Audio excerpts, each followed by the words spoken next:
Oi, gente, estamos aqui com mais um episódio do Pod Civil. E aí, Olivia, como tá? Estou muito bem, muito feliz de estar aqui novamente no segundo episódio. E hoje temos nossas presenças ilustres, os engenheiros José Cavalcante e Luiz Cipriano. Vocês estão felizes de estar aqui? Eu estou muito agradecido pelo convite. Eu estar diante aqui do pessoal da Edifique Júnior, né, que vem fazendo um trabalho muito bacana e um momento legal para a gente trabalhar tecnologia, discutir um pouco essa parte da construção, da humanização, da qualidade de vida local, ambiental no mundo. Eu estou muito tranquilo. Muito obrigado pelo convite.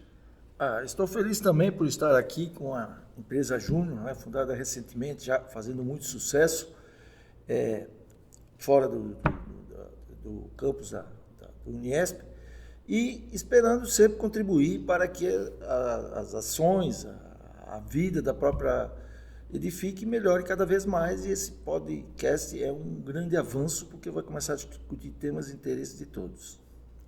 E com o tema de hoje, começaremos a fazer algumas perguntas sobre barragens aos nossos engenheiros aqui presentes. A primeira pergunta é: onde as barragens ficam localizadas? Normalmente, as barragens são localizadas em locais distantes e que não afetem cidades, né? Então, é feito um levantamento planimétrico, né, o levantamento da bacia hidrográfica, e se calcula o nível para ver se esse nível de água é suficiente e não pode atingir as cidades, né?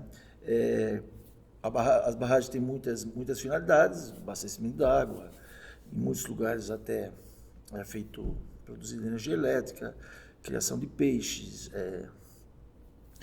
barragem de resíduos. Tem vários tipos de barragem, né? E são um elemento importante para a sociedade, porque a gente viu a tragédia do Rio Grande e aconteceram alguns problemas com algumas barragens lá que acabaram aumentando a tragédia, né? Deixa eu dar uma complementada aí também, se o senhor me permitir aí, professor. A barragem sempre ela vai buscar uma cota em que ela esteja um pouco mais baixa, que é para justamente ela pegar todas as captações de água que possam existir no entorno, né? Nesse sentido, se faz um levantamento para verificar a quantidade de água que está caindo dentro daquela bacia, e quando a gente fala de bacia, é toda a área geográfica onde chove. E aí essa água escorre, ela vai para o ponto mais baixo do terreno, e aí a gente vai se beneficiar fazendo esse barramento. E dentro desse barramento aí, como Cipriano falou, nós utilizamos para irrigação, é o principal, né? A gente precisa de comida, para o abastecimento de água, porque a gente precisa de água, né? E, consequentemente, tem esses outros viés aí, como o da geração de energia elétrica, que requer uma barragem mais robusta, né? Em alguns casos, nós utilizamos pequenas barragens para a indústria, para a agricultura, até para abastecimento. Então, são barragens menores, que têm uma captação, um armazenamento de água menores. E aí, dentro desse sentido aí, a gente tenta levar conforto e qualidade de vida. Deixa eu te dizer uma coisa: a barragem mais antiga ela é datada de 520 depois de Cristo. Depois de Cristo, daquela região ali do Oriente Médio, e é uma cidade já não mais existente dentro da geografia política, surge a primeira barragem ali. E aqui no Brasil, a primeira barragem foi em Minas Gerais. Surge a primeira barragem, o primeiro barramento devido ao acidente geográfico, porque sempre o pessoal ele se beneficia de uma rocha para dar uma maior segurança no armazenamento, né? Você já tem ali uma estruturação. Mas perdoa aqui invadir aí a sua palavra, viu? Sem problema, né? Só complementando, falando um pouco das barragens aqui da Paraíba, quando a barragem de Coremas foi construída em 1954, ela foi a primeira barragem do Brasil, né? A barragem número 1 do Brasil, a maior barragem do Brasil. Com o tempo ela teve Itaipu, apareceram outras barragens, mas só complementando também a fala de José, nós tivemos na Paraíba já na década de 50, a maior barragem do Brasil, né?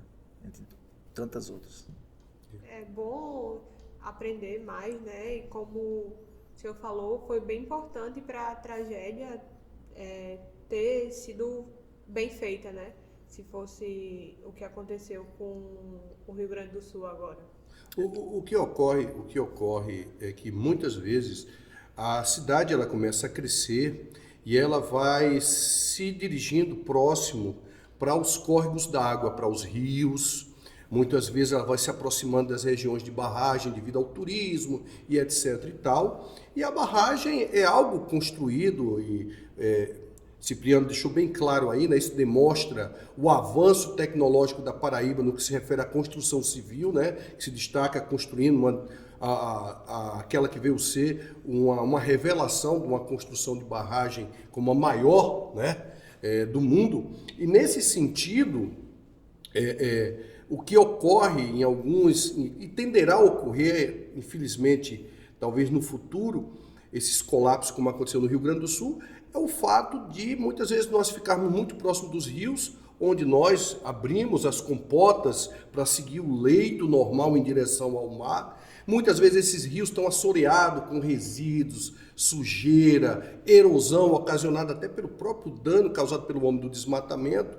E quando você tem um excesso de chuva, como está ocorrendo, tende a ter esse desequilíbrio aí e ceifar vidas e destruir sonhos. Marilena, um negócio aqui, você tem que prestar atenção. Quando eu falei da tragédia, é lógico que as barragens, barramento, né, elas barraram muita água, mas também houveram muitas comportas que não abriram, né? Então, automaticamente, quando as comportas não abrem, a água vai indo para o lado. Elas não abriram por falta de manutenção, né? Um dos grandes problemas da engenharia no Brasil é que não se faz manutenção, né? A norma de manutenção é recente, é de 2018. Então, não foram tratadas bem as comportas, elas não abriram. Elas não abriram, cidades ficaram totalmente debaixo da água em função disso. Então, houveram 6, José conhece o Rio Grande, houveram 6 barragens com problemas grandes. 2 na região de Bento Gonçalves.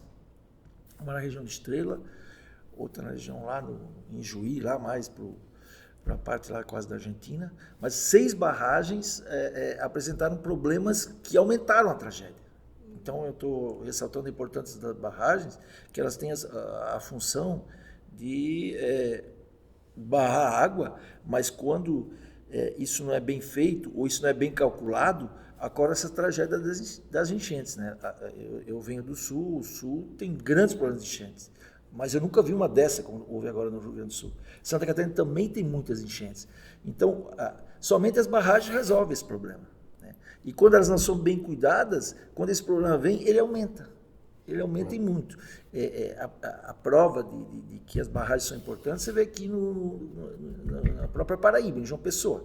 Chove um dia aqui, já começa a alagar um monte de lugares, né? Então, essa questão da manutenção, aliada à falta de drenagem, né? Eu vi hoje uma propaganda de um cara do órgão público.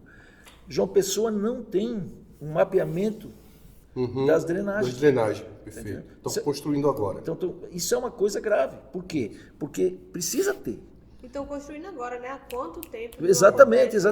Então, assim, agora com essas tragédias acontecendo, o pessoal está começando a ver que essa questão da manutenção, o plano de controle, né? Empresas particulares têm o mapa geológico de João Pessoa e não se tem um mapa de drenagem. Então, nós temos que olhar essa questão de uma forma mais profissional e rigorosa.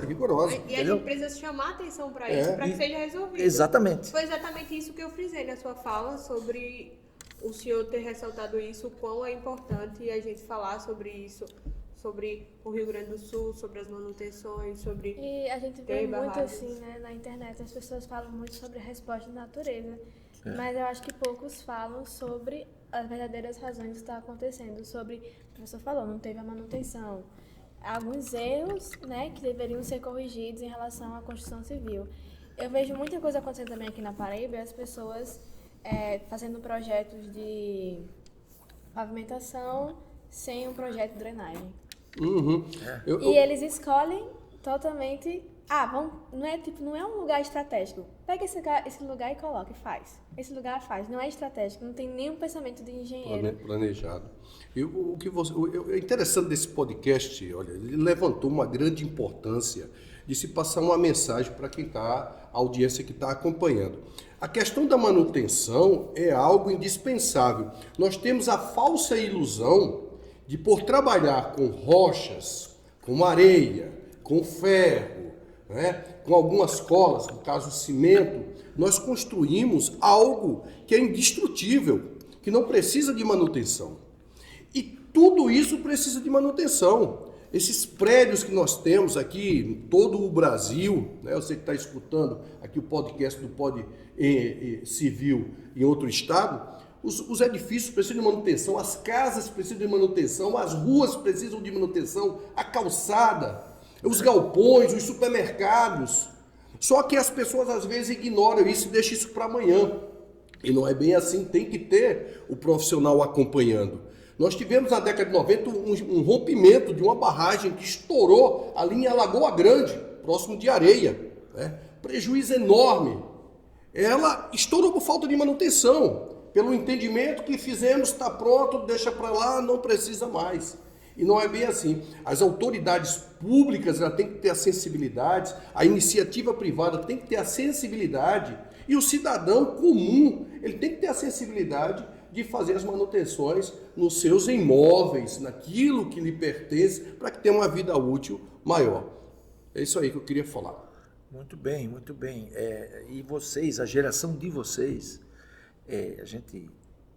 eu desde, o professor José também tenho certeza, mas desde que eu iniciei como professor, na minha carreira como professor, eu sempre acreditei no jovem, sempre acreditei no jovem como elemento de transformação do futuro. Então a geração de vocês, ela vai ter que fazer muitos trabalhos de manutenção. Vocês terão muitos trabalhos na área de manutenção, porque tem muita coisa aí que está batendo, como a gente diz, o motor está batendo biela, né? Uhum. Está com manutenção esgotada, já no seu limite. Está no seu limite. Perfeito. Então, a manutenção ela vai ser uma grande área.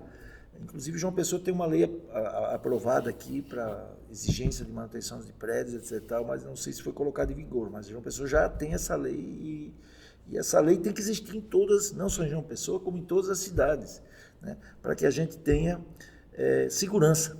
Segurança, porque é muito ruim você ver as próprias obras construídas pelo homem sendo deterioradas sem nenhuma ação, né? Isso aí. E dentro desse aspecto todo, a gente tem uma grande preocupação em barragem, que é a própria barragem de rejeitos, né? A gente trabalha com mineração e ela é uma bombazinha ali que, se não houver manutenção, ela explode, como acontecera em Minas Gerais. Então tudo perpassa por isso. Você não pode construir e colocar dois concursados sem experiência para tocar aquilo ali para frente. Tem que ter uma equipe técnica, profissional, que ela possa estar sempre contando com o perigo, né? Que é a construção. E quando ocorrem esses danos, nossa, é lamentável e é triste. Mas, por outro lado, tudo que acontecer, toda transformação no mundo que a gente conhece, ela se dá a partir da engenharia aplicado a esse campo de trazer o conforto, a qualidade de vida. Imagine, cara, você tem que buscar água com lata d'água na cabeça e a água chega por tubulações. A sua casa, quando você chegar agora, né, você vai tomar um banho, você vai fazer uma higiene, né, você já vem com a água tratada que chega à sua torneira. Então, para a sociedade isso é muito importante. E a barragem, ela promove esse grande avanço de fazer você se fixar e ter qualidade de vida. Ela te permite trazer higiene para dentro das cidades, né? Você poder fazer a higiene das cidades e também imagina um hospital, né? Então você precisa das barragens no entorno das cidades. Nós temos ainda muitas cidades que estão se formando dentro do Brasil. Nós temos um norte, um centro-oeste, que ainda precisa ser reorganizada. Agora, tem que entender que tudo que o homem faz gera um certo impacto. E aí entra o que Cipriano falou. Vocês, os jovens, têm algo a mais a pensar, que é quais as consequências da construção. E aí entra o pensamento da construção sustentável. E hoje a gente parte para esse novo pensamento, né? Barragens sustentáveis. Por que não pensar nisso? Com certeza. É importantíssimo essa colocação. Agora, eu queria tocar num detalhe interessante. Que com a energia solar, tem uma falsa impressão que as barragens não são mais necessárias, né? E não é isso. Porque o papel fundamental da barragem é a água. né? Por exemplo, João Pessoa já está no limite. Né? Até já está sendo construída uma nova barragem aqui, lá no Conde, porque a população está aumentando, está vindo uma migração urbana muito, muito grande para João Pessoa, e a barragem que tinha lá,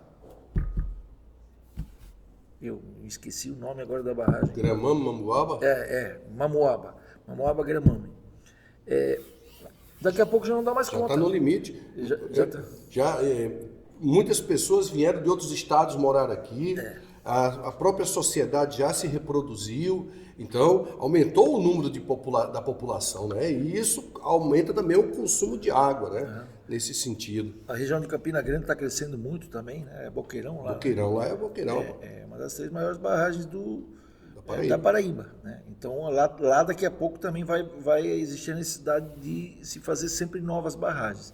Então a ideia é que se dê importância a isso, até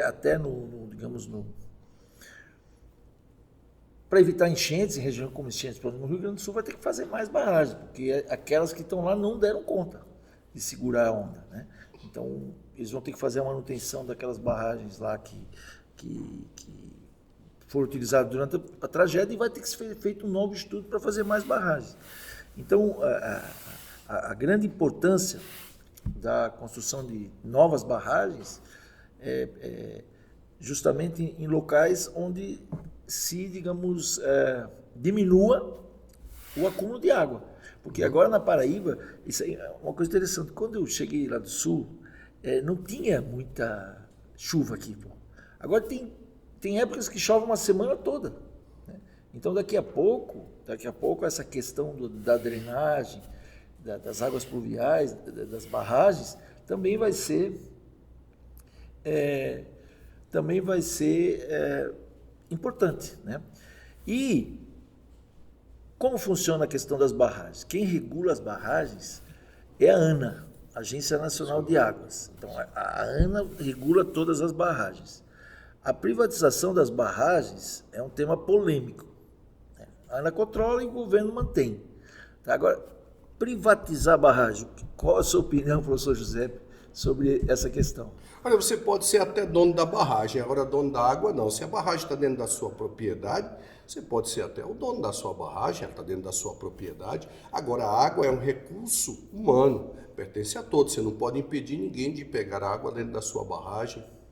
Eu penso nesse sentido, né? Nessa discussão. Mas se privatizasse também existiria a possibilidade de ter mais barragens, né?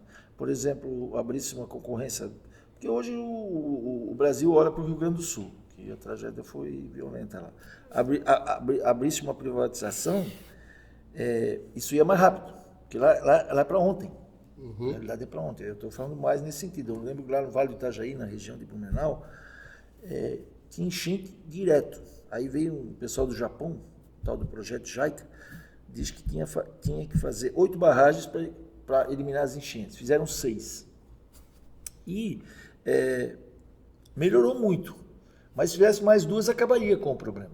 Então, um estudo mais, digamos, aprofundado, e aí eu acredito que a privatização seja interessante, porque as obras no Brasil públicas, elas são um tanto quanto morosas, né? Então, em regimes de urgência, cidades que sofrem com enchentes, teria que ter mais barragens urgentes, e eu penso que a privatização, de repente, ajudaria a resolver esse problema de uma forma mais rápida. Eu tenho um contraponto quanto isso, porque, assim, eu vi pela privatização das rodovias.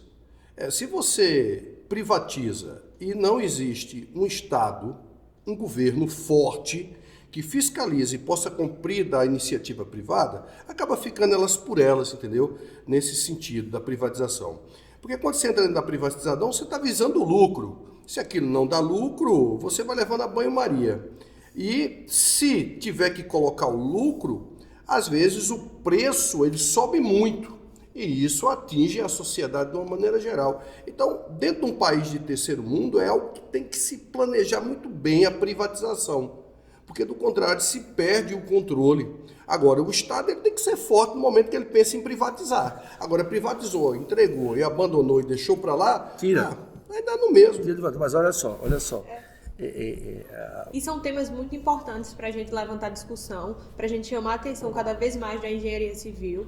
Os alunos, né, assim, eles precisam estar atentos cada vez mais para chamar atenção para isso e resolver os problemas, que é o que o engenheiro faz. O engenheiro é o solucionador de problemas e o estudante tem que fazer isso, principalmente que está perto de se informar, pegar esses problemas atuais e pensar como é que eu vou solucionar isso aí. E é isso, a gente não é médico, mas a gente também salva vidas, isso aí salva vidas. Boa.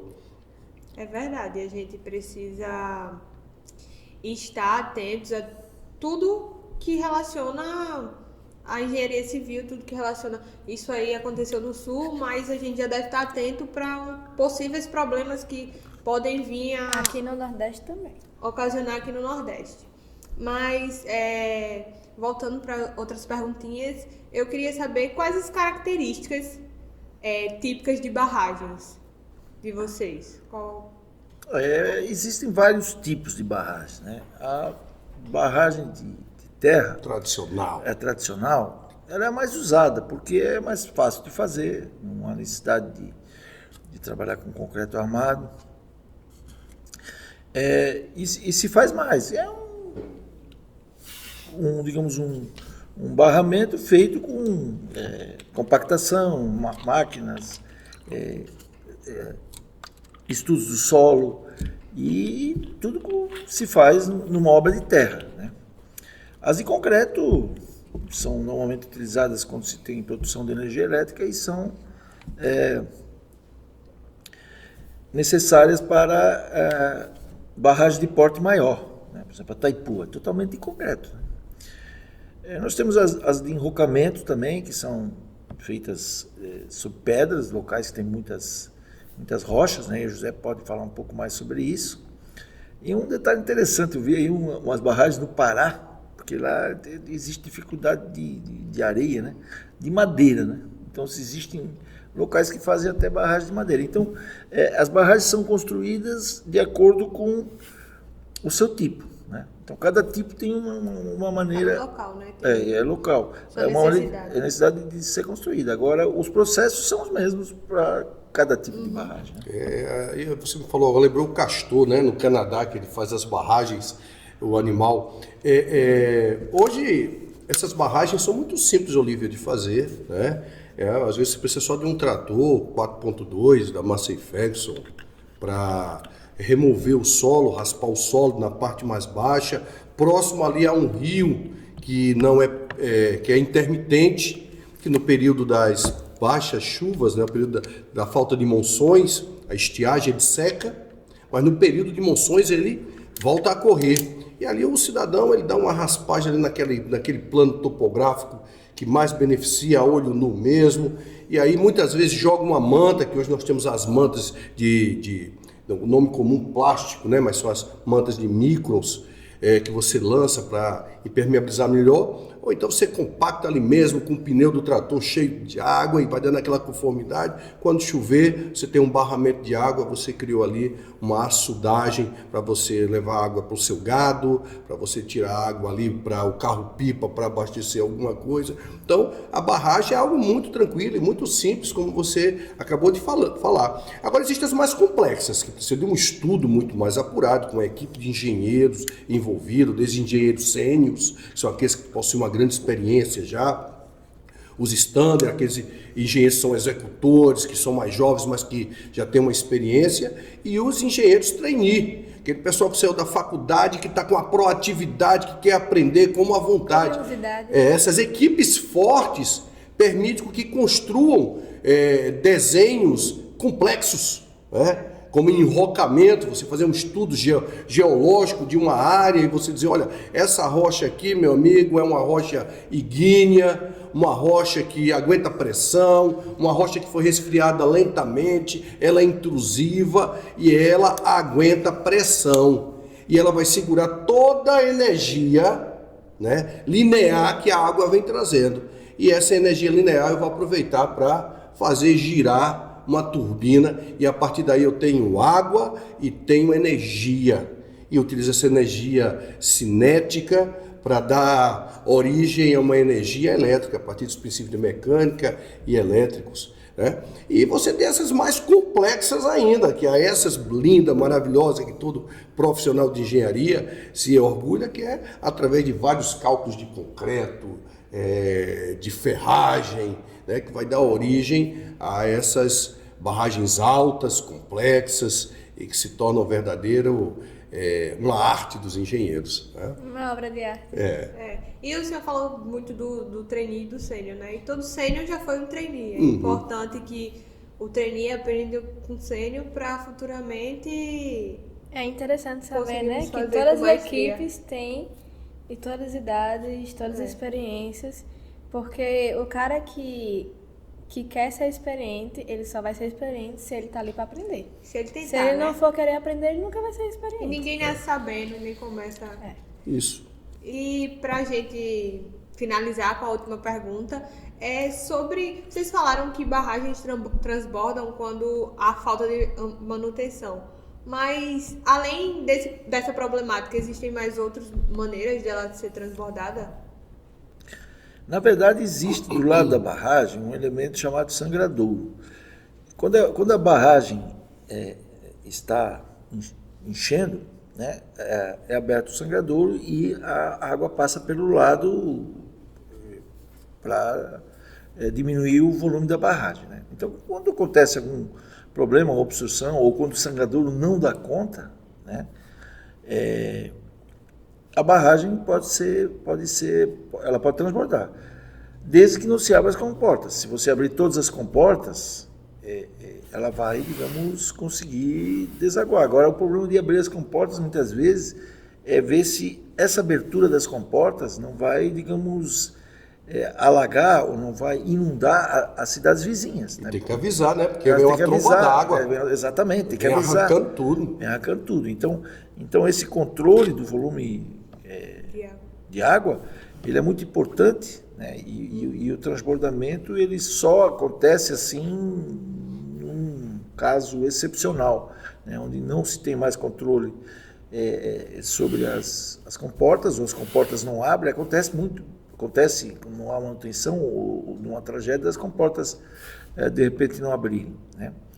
Mas é a pior situação, né? A pior situação quando a barragem transporta. Ela está cheia e a água já está indo, né? Uma hora isso vai ter que tudo sair, né? Daí não dá de ter amadorismo na administração dessas barragens. Tem que ter Exatamente. profissional, Exatamente. experiente, engenheiros presentes, que sabe o que está acontecendo. Porque isso ali é uma energia, é uma força, é movimento, é mecânica que está acontecendo. Né?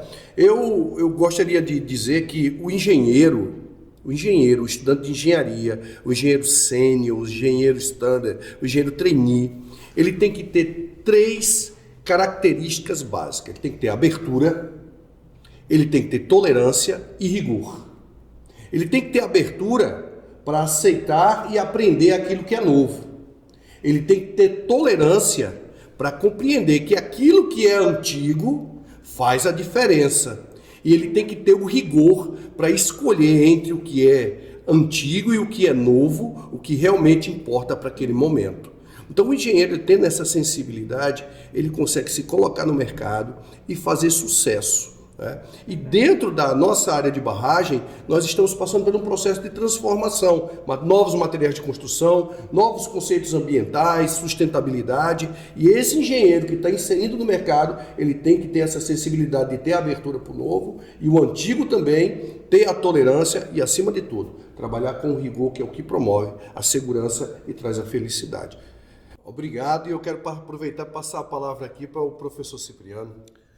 Eu também gostaria de agradecer à Edific, ao convite também do próprio curso de Engenharia Civil do Uniesp. Esses debates enriquecem a construção do conhecimento. Nós precisamos conversar mais, discutir mais soluções. Nós vivemos tempos épicos, onde as coisas acontecem de forma muito rápida, né? E esses debates enriquecem muito a nossa experiência profissional, a nossa história, o nosso currículo, e grato aí pelo convite, a Maria Helena aí me mandando os WhatsApp aí para não esquecer, mas foi muito bom, muito gratificante, e eu estou muito feliz por ter participado. Tudo de bom aí para vocês. Também muito feliz de estar aqui, né? Confesso que não era eu para estar aqui, eu que pedi para a Helena para participar, porque Eu fico feliz com isso. era um tema importante. Primeiro Cipriano tinha sido confirmado e eu queria muito escutar o que eles tinham para falar, para aprender também, né? Ainda não paguei a disciplina com o Cipriano Barragem, vou pagar próximo semestre e já queria ter familiar com esse assunto já e gostei bastante. Inclusive, falamos aqui do Rio Grande do Sul, eu só queria avisar a quem estiver assistindo a gente que o problema lá está muito longe de melhorar de verdade, ainda não acabou, quem acha que acabou está errado, temos que continuar ajudando, né? Então, tem várias formas de fazer doações para ajudar o pessoal de lá. Inclusive, a Uniesp aqui é ponto de coleta para quem quiser ajudar com roupa, água, mantimentos que a gente possa mandar para lá. A Uniesp, a nossa faculdade, ela está se disponibilizando a ajudar o Rio Grande do Sul com isso. Então, fica aí para vocês essa bandeira que todo o Brasil tem que se unir para que a gente consiga passar por essa tragédia tão grande, que tanta gente perdeu muita coisa. É uma coisa extremamente triste. A gente vê chuvas aqui curtas a gente já fica desesperado com as coisas que a gente perde, imaginando a dimensão que foi a do Rio Grande do Sul. Finalizando com essa mensagem importante, chegamos ao fim de mais um episódio do Pod Civil. Pod Civil. Mas no final já. Do nada trocou, não foi? O que foi? A luz atrás trocou. Não entendi. Sozinha foi?